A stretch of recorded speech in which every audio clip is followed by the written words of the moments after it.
मैं बहुत देर से करवट बदल रही थी। नींद आंखों से पूरी तरह गायब हो चुकी थी। एक नज़र मैंने अपने पति वरुण की ओर देखा। वे गहरी नींद में सो चुके थे। पूरे दिन दौड़ धूप करके बहुत थक गए थे। आज मेरे मन को एक पल के लिए भी चैन नहीं है। मृत्युशैया पर लेटी माँ व भाभी का चेहरा बार बार आंखों के आगे घूम जाता है। पिताजी व भैया आज बहुत ही ज़्यादा परेशान थे। डॉक्टरों ने ऑपरेशन के बाद भाभी और माँ दोनों की ही स्थिति को चिंताजनक बताया था। माँ परिवार की जान है और अनुपमा भाभी घर की लक्ष्मी। यदि दोनों में से किसी को भी कुछ हो गया तो परिवार बिखर जाएगा। माँ ने भाभी को अपने साथ इस प्रकार जोड़ लिया था कि घर का कोई काम, कोई भी सलाह उनके बिना अधूरी थी। मैं ही भाभी को अपना नहीं पाई। मैं एक पल के लिए भी अनुपमा भाभी की उपस्थिति को बर्दाश्त नहीं कर पाती थी। उनको प्यार करना तो दूर, उनकी शक्ल से भी मुझे नफरत थी। उनके कारण मैं माँ का भी अपमान कर देती थी। पता नहीं क्यों मुझे ऐसा लगता था भाभी के कारण मेरे परिवार की खुशियाँ छिन गई हैं। भैया का जीवन नीरस हो गया है। क्या माँ का जी नहीं चाहता होगा कि उनका घर आंगन भी पोते पोतियों की किलकारियों से गूंजे। आज के इस भौतिकवादी युग में रूप, गुण और शिक्षा से संपन्न स्त्री को भी कई बार यातनाएं सहनी पड़ती हैं, किंतु मेरे परिवार के सदस्यों ने तो उस अपाहिज भाभी को स्वीकारा था। उनको शारीरिक व मानसिक संबल प्रदान किया था। माँ भाभी से बहुत प्यार करती थी, इसीलिए मुझे जलन होने लगी थी भाभी से। अपने ससुराल में अपनी जगह बनाने के लिए कितनी मेहनत की थी मैंने, और इस अपाहिज भाभी की वजह से कितना अपमान सहा था मैंने। मेरे माता पिता दहेज के लोभी नहीं थे। कैसे समझाती इस समाज को कि उन्होंने ये सब मानवता के वशीभूत होकर किया था। और मैं एक पल के लिए भी भाभी के किसी भी गुण से प्रसन्न नहीं हो पाई थी। मैंने जो अपने दिल में भाभी की छवि बना रखी थी वो बिल्कुल भी उनसे मेल नहीं खाती थी। इसीलिए मैंने गुस्से में एक दिन माँ से कह दिया कि ये तो ग्रहण है तुम्हारे बेटे के जीवन पर और तुम्हारे परिवार पर, एक अभिशाप। माँ हैरान रह जाती थी मेरी बातों को सुनकर। माँ को भाभी से कोई शिकायत ही नहीं थी। सुबह के 5 बजे थे। फ़ोन की घंटी बज रही थी। कहीं कोई अप्रिय समाचार ना हो। धड़कते दिल से मैंने फ़ोन उठाया। फ़ोन पर पिताजी थे। रिया बेटी, तुम्हारी माँ की तबीयत कुछ ठीक है, पर तुम्हारी भाभी अभी खतरे से बाहर नहीं है। उनके स्वर का कंपन स्पष्ट था। मैं स्वयं को कोस रही थी। क्यों पिताजी व वरुण के कहने पर मैं घर आ गई थी। मुझे पिताजी व भैया के पास बैठना चाहिए था। वे दोनों अकेले थे, पर मुझसे सहानुभूति की अपेक्षा वे रखते भी कैसे। उन्हें क्या मालूम, हर समय भाभी का अपमान करने वाली रिया आज पश्चाताप की अग्नि में इस तरह जल रही है। पहले भी तो भाभी कई बार अस्पताल गई थी, लेकिन तब मेरे दिल में एक यही आवाज़ निकलती थी कि ये मेरी अपाहिज भाभी इस दुनिया से चली जाए और मेरे भैया का जीवन बंधनों से मुक्त हो जाए। मैं कभी समझ ही नहीं पाई कि भैया का जीवन भाभी के बिना अधूरा है। माँ ने एक बार समझाया था कि अब वो लड़की इस घर की बहू बनी है तो अब वो भी मेरी बेटी बन गई है। उसकी देखभाल करना हमारा नैतिक ही नहीं, मौलिक दायित्व भी है। और माँ भाभी के मायके वालों का क्या कर्तव्य है। धोखे से अपनी बीमार बेटी दूसरे के पल्ले बांधकर खुद चैन की नींद सोई। कहने को तो करोड़ों का व्यापार है उनका। बेटी व दामाद को घूमने के लिए टिकट भेजते रहते हैं, अमेरिका घूम आने के निमंत्रण भेजते रहते हैं, लेकिन अपनी बीमार बेटी की सेवा नहीं की जाती उनसे। मैं गुस्से से कपकपा जाती थी। भाभी स्वयं अपने मायके नहीं जाना चाहती थी। कल भाभी माँ के गले में हाथ डालकर बोली, माँ जी, मेरे माँ व पिताजी से बढ़कर प्यार आप लोगों ने मुझे दिया है। मेरा मन आप लोगों को छोड़ने को नहीं चाहता। माँ, तुमसे तो कोई मीठा बोल दे तुम पिघल जाती हो। बड़ी मुश्किल से वरुण ने मुझे चुप कराया। दिखावे के संबंध मुझे हमेशा विचलित करते रहे हैं। मैं माँ के पास जाकर भी भाभी को अपना नहीं पाती थी। कितना प्रतिरोध किया था मैंने भैया की शादी में। मेरे भैया इतने अच्छे, उनके लिए रिश्तों की कोई कमी थी क्या? भैया ने एमबीए किया था, पिताजी का लाखों का व्यापार था। भैया दाहिने हाथ की तरह पिताजी की मदद करते थे। मैं मचलकर पिताजी से कहती, पिताजी भैया के लिए सुंदर सी भाभी ला दीजिए ना। रिया, पहले तुझे इस घर से निकालेंगे, तब बहू आएगी यहाँ। पर मैं एक दोस्त की तरह भाभी के साथ रहना चाहती थी। हम उम्र भाभी ननद सखियों के समान ही तो होती हैं, पर मेरी किसी ने एक नहीं सुनी। उनका तर्क था, हम तुम्हारी शादी इसी शहर में करेंगे, जब भी तुम्हारा मन करे आ जाना। और धूमधाम से मेरी शादी कर दी गई। आदर्श पति के समान वरुण रोज मुझे माँ से मिलवाने लाते थे। पूरा दिन माँ से बातें करती और माँ मेरी पसंद के पकवान बनाती। माँ भैया के रिश्तों के बारे में बताती रहती थी। भैया पिताजी पास बैठे रहते। भैया का स्वभाव कितना मृदु था। उनकी आवाज़ की पारदर्शी सरलता से उनका आकर्षक व्यक्तित्व साफ दिखाई देता था। मुझे अपने भैया पर नाज था। मेरी कितनी सहेलियां उन पर फिदा थीं, पर वे तो अपने माता पिता के आदर्श पुत्र थे। एक दिन माँ ने मुझे बताया, अमेरिका से तेरी राधिका मौसी का पत्र आया है। वे अपनी देवरानी की बेटी का रिश्ता करना चाहती हैं तेरे कार्तिक भैया के साथ। ये वही राधिका मौसी थी जिन्होंने बचपन में ही अपने माता पिता को खो दिया था। दर दर की ठोकरें खाने के बाद भी उन्हें किसी ने सहारा नहीं दिया था। अभागिन कहकर लोग दुत्कार देते थे। मेरे नाना ने उन्हें पाला पोसा पढ़ाया लिखाया और उच्च कुल में शादी की। माँ तो यहाँ तक कहती हैं कि दहेज भी उन्होंने मौसी को माँ से बढ़कर ही दिया था। शायद पुराने ज़माने में रिश्ते निभाना लोग अच्छी तरह जानते थे। वे हमेशा नाना जी के एहसानों से दबी रहती थी। मौसी कभी कभार अमेरिका से आकर ढेर सारे उपहारों से हमारा घर भर देती। हम भाई बहन को बहुत प्यार करती। माँ और मौसी दोनों सगी बहनों से बढ़कर थी। मौसी ने बताया, लड़की स्वभाव से सुशील है, सुंदर है और सबसे बड़ी बात एमबीए है। खुशी के अतिरेक में माँ बही चली जा रही थी। माँ, तुम्हें कैसे मालूम है कि वो रूपवती है? माँ फोटो निकाल लाई थी। ऐसे लगा जैसे चांद धरती पर उतर आया हो। पर न जाने क्यों मेरा संकालू हृदय इस रिश्ते को अनुमति दे ही नहीं रहा था। माँ विदेश में पली बड़ी लड़की क्या यहाँ रह पाएगी? वहाँ के रहन सहन और यहाँ के तौर तरीकों में बहुत अंतर है। तू नहीं जानती अपनी राधिका मौसी का स्वभाव। मेरे ही साथ पली बड़ी है। उसके और मेरे संस्कारों में कोई अंतर थोड़ी ही है। उसे भी मालूम है कि मैं कार्तिक के लिए कैसी लड़की पसंद करूँगी। मैं देख रही थी भैया की भी मूक अनुमति थी इस रिश्ते के लिए। पिताजी का हस्तक्षेप सदा ही सकारात्मक रहा। ऐसे मामलों में इस रिश्ते को स्वीकृति दे दी गई। शादी की तारीख 2 माह बाद की निकली। माँ पिताजी का विश्वास देखते ही बनता था। मेरे जाने से जो सूनापन वहाँ आ गया था उसे अनुपमा भाभी खत्म कर देंगी, ऐसा उनका अटूट विश्वास था। बार बार कहते, जाओ बाजार से खरीदारी करके आओ। रोज मैं माँ के साथ खरीदारी करती।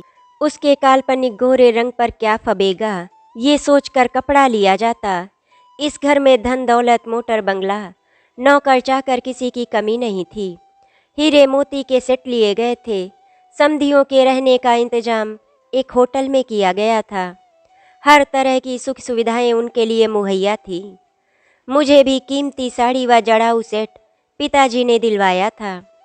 वरुण मना करते रह गए थे, लेकिन माँ का कहना था कि इकलौते भाई की शादी में ये सब लेने का हक था मुझे। एक एक दिन युग के समान लग रहा था। कब वो दिन आए और मैं भाभी से मिलूं। मेरी आकांक्षाएं आसमान छू रही थी। माँ का उत्साह इकलौती बहू के प्रति देखते ही बन रहा था। बार बार कहती, जोड़ी सुंदर तो लगेगी ना। हम मुस्कुराकर अपनी सहमति देते थे। विवाह का समय ज्यों ज्यों नज़दीक आता जा रहा था, माँ पिताजी की बेचैनी बढ़ती जा रही थी। सब काम अलग अलग लोगों में बांट दिया गया था। किसी प्रकार की कमी वो सह नहीं पा रहे थे। भैया हमेशा से कम बोलते थे, लेकिन उनकी उत्सुकता माँ से छिपी नहीं थी। आज भाभी और उनके पिताजी आ रहे थे। बार बार आंखों के सामने एक खूबसूरत चेहरा, छरहरा बदन व लंबे कद की रूप सी लड़की खड़ी हो जाती। हम सब हवाई अड्डे पहुंच चुके थे। वहां पहुंचकर वरुण ने छेड़ा, माँ अपनी बहू को कैसे पहचानोगी? राधिका के साथ जो सबसे सुंदर लड़की होगी वही मेरी बहू है। माँ का अटूट विश्वास देखते ही बनता था। तभी आवाज आई, अमेरिका से आने वाला वायुयान आ गया है। उत्सुक निगाहें हर आगंतुक में भाभी को ढूंढ रही थी। सहसा माँ को किसी ने अंक में भर लिया और वो थी राधिका मौसी। माँ ने पूछा, हमारी बहू कहाँ है? और मैंने, मेरी भाभी। मैं भी अपनी उत्सुकता रोक नहीं पा रही थी। उन्होंने एक 5 फुट की लड़की को आगे करके कहा, यही तो है तुम्हारी बहू। मुझे अपनी आंखों पर विश्वास नहीं हो रहा था। कहाँ वो फोटो वाली रूप सी और कहाँ ये कुमलाया सा चेहरा। कहीं ये मजाक तो नहीं कर रही हैं या मैं ही कोई दुस्वप्न देख रही हूँ। उसके दोनों हाथ जुड़े हुए थे। शायद कभी पक्षाघात का शिकार हुई थी। कद काठी का पूर्ण विकास ही नहीं था। पिताजी संज्ञा शून्य से परिस्थिति को देख रहे थे और भैया अपना कभी अनुपमा भाभी को निहार रहे थे तो कभी हम सबको। अपनी जीवन संगिनी को इस रूप में देखकर उनकी आकांक्षाओं पर पूरी तरह पानी फिर गया था। माँ गस खाकर गिर पड़ी थी। किसी प्रकार उन्हें उठाया। रुग्ण सी काया व संतप्त मन लिए वे कांपती रही थी। कितने अनदेखे दंश खाए होंगे उन्होंने, ये मैं भली प्रकार से महसूस कर पा रही थी। शक्ति की स्रोत माँ बुरी प्रकार से टूट चुकी थी, पर ऊपरी तौर पर सभी सामान्य थे। किसी ने एक शब्द भी नहीं कहा था। मेरा हृदय चित्कार करके राधिका मौसी को बुरा भला कहने को कर रहा था। खूब बदला लिया था उन्होंने हम सब से अपने पर किए गए एहसानों का, किंतु माता पिता की शिक्षा के कारण कुछ भी तो अनर्गल कहा नहीं गया था। फोटो वाली सुंदर सलोनी अनुपमा भाभी की तुलना इस अपाहिज से करके मन बहुत दुखी हो गया था। भविष्य की सुंदर सुनहरी कल्पना यथार्थ की धरती पर मरुभूमि की सफ़ेदी में परिवर्तित हो गई थी। समधियों को उनके रहने के स्थान पर छोड़ दिया गया। उनकी आवभगत के लिए कुछ लोग तैनात थे। एक बात कुछ विचित्र सी लगी थी। राधिका मौसी सामान्य ही थी। उनके व्यवहार से ऐसा लग ही नहीं रहा था कि उन्होंने हमारे साथ विश्वासघात किया है। घर आकर हर परिचित रिश्तेदार की जबान पर एक ही प्रश्न था, बहू कैसी है? लेकिन हम क्या बताते। मृत्यु के बाद जैसा सन्नाटा छा गया था, ऐसा लगता हम सबके शरीर का रक्त किसी ने चूस लिया हो। रात के खाने तक हम सब सामान्य थे या सामान्य होने का प्रयत्न कर रहे थे। अभी विवाह में 3 दिन का समय बाकी था। रह रहकर मुझे माँ व पिताजी पर क्रोध आ रहा था। इस नवीन विचारधारा के युग में महज फोटो देखकर ब्याह निश्चित कर दिया। कुंठा कहीं दिल में कैद थी और जबान को मानो ताला लग गया था। किससे कहें, क्या कहें? भोली भाली माँ छल प्रवंचनाओं को कदापि नहीं पहचान पाई थी। तभी तो हाँ कर बैठी थी। मेहमानों की खुसुर फुसुर सुनकर लग रहा था उन्हें अनुपमा भाभी के बारे में पता लग चुका था। अभी रात के 10 बजे थे। तभी राधिका मौसी घर आई और बोली, दीदी तुम सबसे अनुपमा मिलना चाहती है। उसकी जिद है कि जब तक कार्तिक से बात नहीं करेगी ये विवाह संपन्न नहीं होगा। इस पल तक हर दिल में व्याप्त समुद्री शोर थम सा गया। एक लम्हे के लिए मानो सन्नाटा छा गया था वहाँ। मुझे कुछ आशा की किरण दिखने लगी। गाड़ी निकालकर मैं माँ व भैया भाभी के पास गए। पिताजी अपने उच्च रक्तचाप के कारण जा नहीं पाए थे। कमरे में अनुपमा व राधिका मौसी ही थी। उसने आगे बढ़कर माँ से चरण स्पर्श किए। माँ ने भी आशीर्वाद दिया था। अनुपमा ने ही मौन तोड़ा था। माँ, क्या आप मुझे बहू के रूप में स्वीकार कर पाएंगी? माँ इस प्रश्न के लिए तैयार नहीं थी। वे भैया की ओर उन्मुख होकर बोली, कोई भी फैसला किसी भी प्रकार के दबाव में आकर मत कीजिएगा। इसमें राधिका चाची का भी कोई दोष नहीं। लगभग 3 वर्ष पूर्व मेरी गाड़ी दुर्घटनाग्रस्त हो गई थी। मैं बुरी तरह जख्मी हो गई थी। डॉक्टरों ने प्रयत्न करके मुझे तो बचा लिया, पर आज भी मुझे कई दिनों के अंतराल पर बेहोशी के दौरे पड़ते हैं। उसके 1-2 दिन बाद तक मेरे हाथ यूं टेढ़े हो जाते हैं। सामान्य होने में कुछ वक्त लगता है। माँ जी, मैं आपके घर की खुशियाँ बर्बाद नहीं करना चाहती। राधिका चाची भी इस दुर्घटना के बारे में अनभिज्ञ थी। मैं पूर्ण रूप से एक आदर्श बहू बनने का प्रयत्न करूंगी। कार्तिक जी, आपका निर्णय ही मेरा अंतिम निर्णय होगा। स्पष्ट रूप से उसने बात समझाई थी। मैंने सोचा, भैया का उत्तर अवश्य ही नहीं होगा। उन्होंने तो एक पल भी हामी भरने में देर नहीं की। माँ को भी ये संबंध शायद स्वीकार था। कहीं वचनबद्धता के तहत भैया व माँ ने हामी तो नहीं भरी, या दहेज के लालच में आकर माँ अपने बेटे का जीवन बलिदान कर रही थी। मैंने भैया से पूछा भी था, एक अपाहिज के साथ जीवन बिता सकेंगे आप? माँ से भी कहा था, धन दौलत तो हाथों का मैल है माँ, अपने बेटे को इस तरह बेचो मत। माँ, भैया का जीवन अंधकारमय हो जाएगा। माँ, अब क्या तुम्हारे दिन है सेवा करने के? तुम थक जाओगी। अपने भाई की खुशियों को आग में जलता देख भला किस बहन का दिल रोएगा नहीं। भैया ने अपना स्नेहिल हाथ मेरे सिर पर रखकर कहा था, रिया, यदि अनुपमा विवाह के बाद यूं दुर्घटनाग्रस्त हुई होती तो क्या हम उसे स्वीकार नहीं करते? तब की बात और थी भैया। अच्छा, एक बात बता, यदि हमारी कोई अपाहिज बहन होती तो क्या हम उसका घर बसाने का प्रयत्न नहीं करते? अवश्य करते भैया, पर छल से नहीं। तो इस पूरे घटनाक्रम में अनुपमा तो दोषी नहीं। मैं वादा करता हूँ, मैं अपनी तरफ से किसी को शिकायत का मौका नहीं दूंगी। हम सब चुप रह गए थे। सीधा सरल व्यक्तित्व लिए भैया भविष्य की चिंताओं से अनभिज्ञ थे। मेरे प्रतिकार विरोध सब व्यर्थ हो गए थे। मैं मूक दर्शिका सी बनी अपने परिवार की खुशियां अग्नि के हवाले होते देख रही थी। मेरा मन कर रहा था इस विवाह में जाऊं ही नहीं, कहीं भाग जाऊं, पर सामाजिक बंधनों में जकड़े मनुष्य को मर्यादा के अंश सहजने ही पड़ते हैं। भैया का विवाह संपन्न हो गया। विवाह के बाद दिए जाने वाले प्रतिभोज के अवसर पर मेहमानों की अगवानी व स्वागत सत्कार के लिए भैया के साथ खड़ी भाभी मेहमानों की भीड़ में गस खाकर गिर पड़ी थी। मेहमानों के समक्ष बहाना बनाना पड़ा था, थकावट के कारण ऐसा हुआ है। एक टीस सी उभरी थी दिल में। यदि तब भाभी मृत्यु की गोद में समा गई होती तो मेरे भैया का जीवन यूं बर्बाद नहीं होता।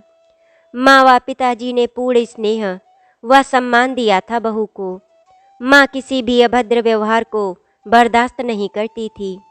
सभी के होंठ सिल गए थे। माँ मानवता की मूर्ति बनी थी।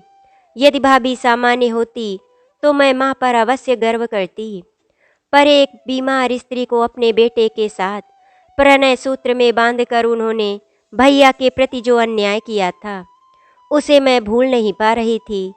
दहेज में रंगीन टीवी, वीसीआर और एयर कंडीशनर से लेकर हीरे, मणिक, मोती सभी कुछ तो थे, पर इन चीज़ों की यहाँ भी कोई कमी नहीं थी।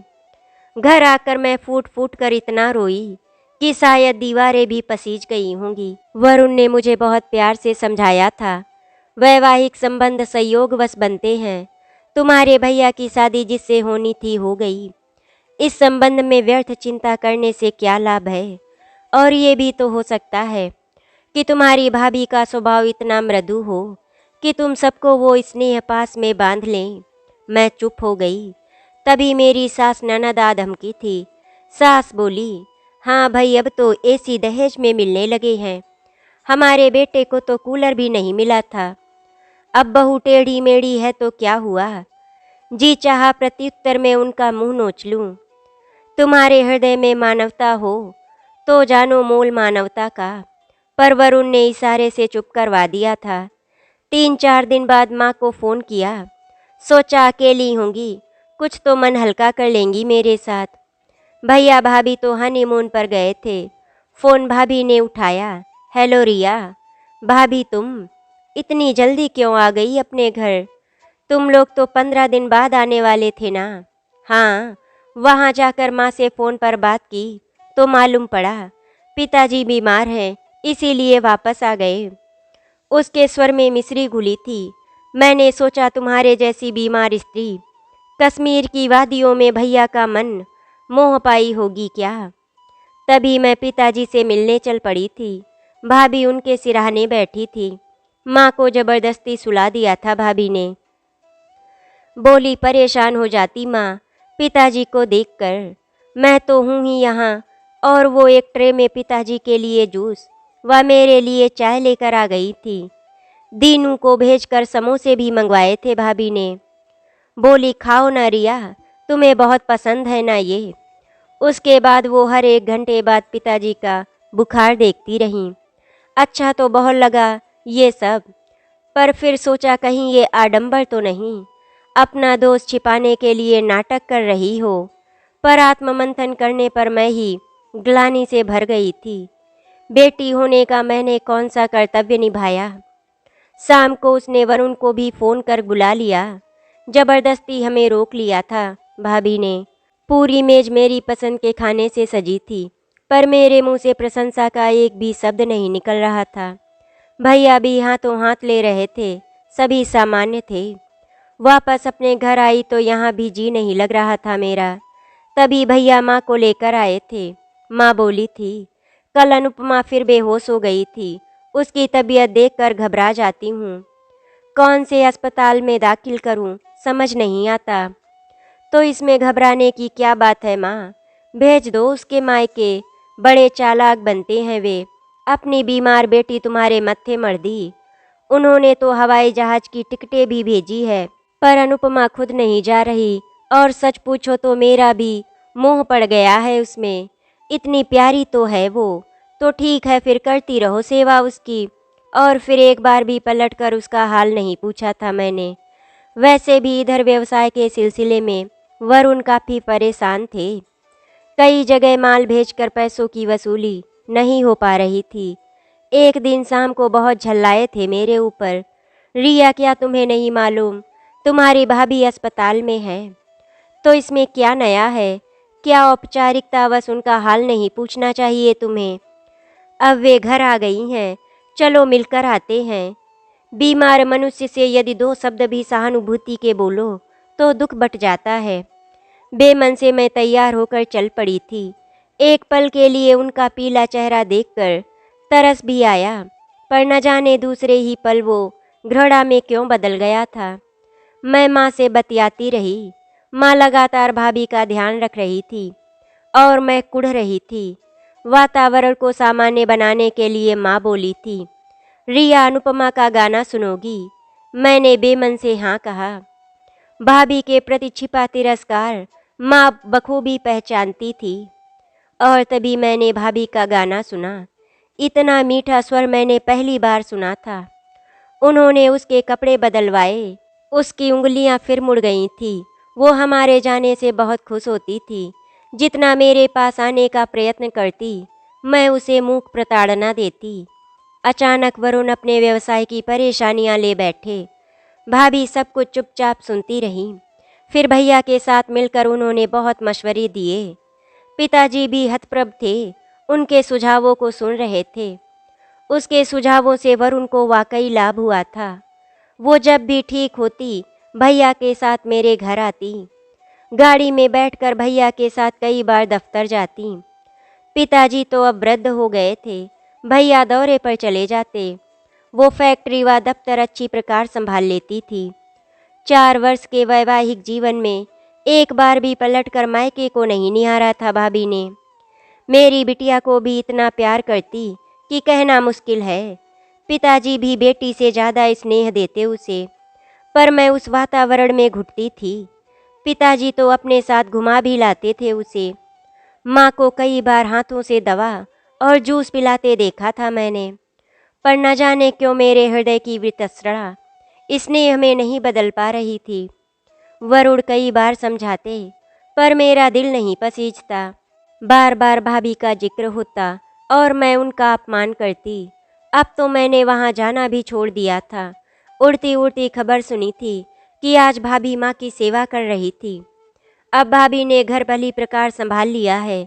कभी उसकी बीमारी की खबर भी सुनती, पर एक कान से सुनती दूसरे कान से निकाल भी देती। एक दिन पिताजी का फोन आया था। घबराहट से पूछ रहे थे, वरुण कहाँ है? वे तो अभी आए नहीं, क्यों? क्या बात है? क्या आज आपकी बहू फिर बीमार हो गई? मेरे स्वर की कड़वाहट छिपी नहीं थी उनसे। उन्होंने कोई उत्तर नहीं दिया, फोन रख दिया। तभी वरुण का क्रुद्ध स्वर सुनाई पड़ा था। हद होती है शुष्क व्यवहार की। एक व्यक्ति जीवन मरण के बीच झूल रहा है और तुम्हारे विचार इतने ऊंचे हैं कि तुम उनका मुख भी नहीं देखना चाहती। मनुष्य को मानवता के प्रति तो प्रतिबद्ध होना ही चाहिए।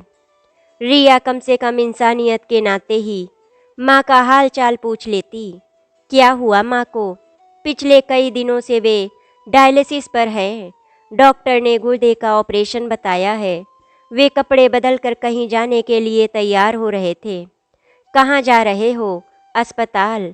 तुमने मुझे आज तक बताया क्यों नहीं कि माँ बीमार है? इसीलिए कि तुम्हारे जैसी पाषाण हृदय नारी कभी पसीज ही नहीं सकती। जीवन मरण के बीच झूलती तुम्हारी माँ को गुर्दे की आवश्यकता है। तुम्हारी जैसी मंदबुद्धि स्त्री को इन बातों से क्या मतलब? मैं भी साथ जाने को तैयार हो गई थी। कितना गिरा हुआ महसूस कर रही थी मैं स्वयं को। यदि माँ को कुछ हो गया तो? बूढ़ा जर्जर शरीर एक अनजान की सेवा करता रहा, उसे अपनाता रहा और मैं उसकी कोख जई उसकी अवहेलना करती रही। आज अपने शरीर का एक अंग देकर माँ की जान बचा लूँ तो धन्य समझूं स्वयं को। गाड़ी की गति से तेज मेरे विचारों की गति थी। अस्पताल के बरामदे में भाभी भैया व पिताजी बदहवास से खड़े थे। भाभी फूट फूट कर रो रही थी। रिया मेरा परीक्षण करवाइए, मैं गुर्दा दूंगी माँ को। मैंने मन में सोचा, ढोंगी स्त्री ये माँ की जान बचाएगी। वो सुखी संसार इसी के कारण तो नरक बना दिया था। डॉक्टर से विचार विमर्श करने के बाद मेरा व भाभी का परीक्षण किया गया। हम दोनों ही गुर्दे दे सकते थे, पर भाभी जिद पर अड़ी रहीं। बोली, मेरे जीवन का मूल्य ही क्या है? मैंने इस परिवार को दिया ही क्या है? यदि रिया को कुछ हो गया तो उसकी बिटिया को कौन पालेगा? उसके तर्क के सामने हम चुप हो गए थे। भाभी व माँ को ऑपरेशन थिएटर ले जाया गया था। ऑपरेशन का समय लंबा ही होता जा रहा था। डॉक्टर ने बताया कि ऑपरेशन कामयाब हो गया है, पर भाभी खतरे से बाहर नहीं है। हम सब सन्नाटे में आ गए थे। पहली बार मैंने भाभी के गुणों को जाना था, जिस प्रकार उसने स्वयं को इस परिवार में बांधा था। मैं ये सब अब समझ सकी थी। मेरी आंखों से आंसुओं की अविरल धारा बह रही थी। आज तक भाभी की मौत मांगने वाली रिया उसकी दीर्घायु की कामना कर रही थी। डर सा लग रहा था, कहीं उसका ये अंतिम पड़ाव ना हो। भाभी के साथ भैया व माँ पिताजी का बंधन अटूट है। मेरा मन उनके प्रति सहानुभूति से भर गया था। तभी डॉक्टर ने बताया, अब भाभी भी खतरे से बाहर है। मैं भागकर उनके बिस्तर तक पहुंच गई थी। उसके माथे पर चुंबनों की बौछार लगा दी थी। सभी विस्फारित नेत्रों से मुझे देख रहे थे, शायद विश्वास नहीं कर पा रहे थे। पर मेरी आंखों की कोरों से निकले आंसू भाभी के आंसुओं से मिलकर ये दर्शा रहे थे, मानो यथार्थ और प्रकृति का समागम हो। माँ का हाथ मेरे सिर पर था। अब इंतजार था कि कब माँ और भाभी दोनों स्वस्थ होकर अपने घर लौटेंगी। आशा करती हूँ आपको हमारी कहानी अच्छी लगी होगी। अगर आपको हमारी कहानी अच्छी लगी तो वीडियो को लाइक एंड शेयर करें, चैनल को सब्सक्राइब करें। वीडियो देखने के लिए आपका धन्यवाद।